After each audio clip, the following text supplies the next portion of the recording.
Magandang araw po. Ngayon po ay magluluto tayo ng lumpiang Shanghai with chorizo. At ito po ang ating kakailanganing mga sangkap.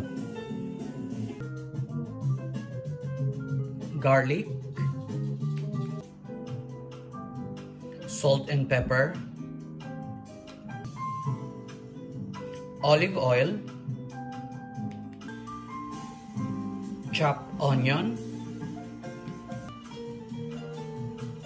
soy sauce, carrots, bell pepper, 2 pieces of eggs, ground meat, chorizo, at ang ating lumpia wrapper.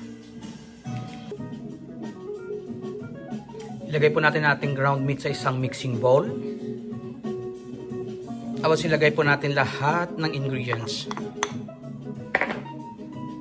Garlic,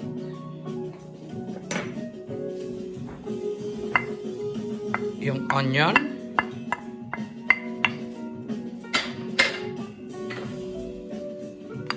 bell pepper,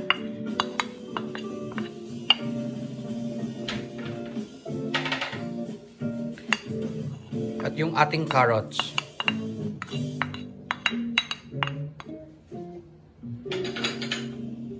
Pwede na rin po nating ilagay yung chorizo.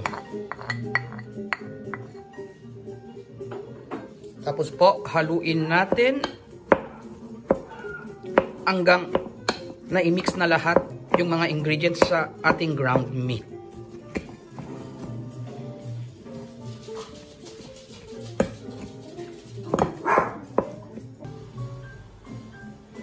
Kapag na-mix na natin lahat na mabuti, ilalagay na natin yung salt and pepper at saka yung ating soy sauce.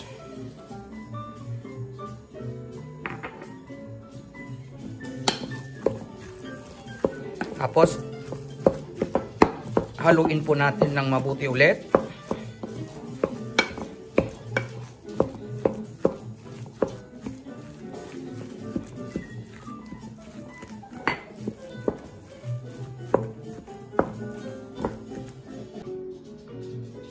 At kapag nahalo na ng mabuti, pwede na nating ilagay yung 2 itlog.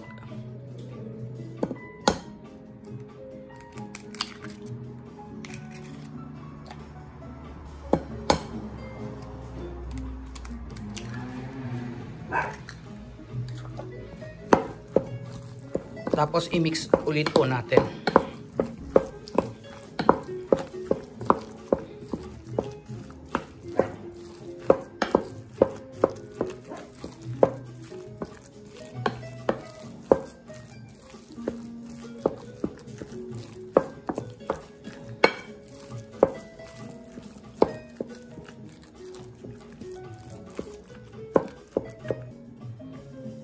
Ayan po, kapag na-mix na po natin lahat ng mabuti, pwede na po nating i-wrap sa lumpia wrapper.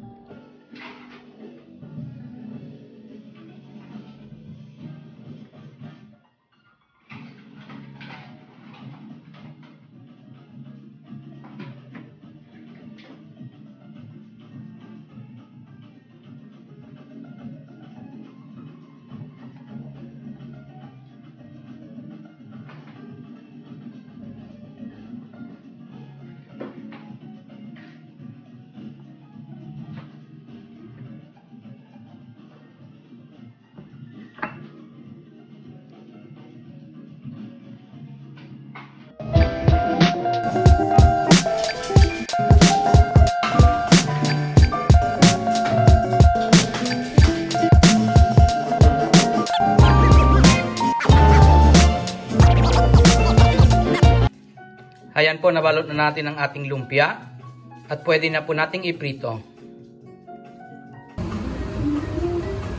Sa ating pong frying pan, maglalagay po tayo ng olive oil.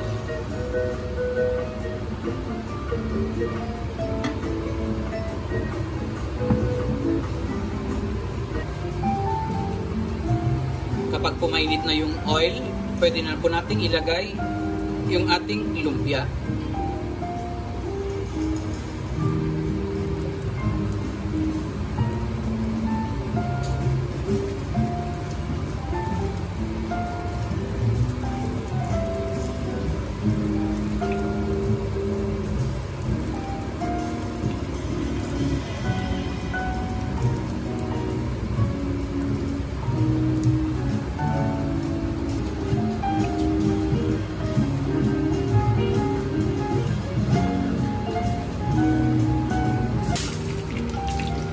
Iprito po natin ang ating lumpia hanggang maging golden brown.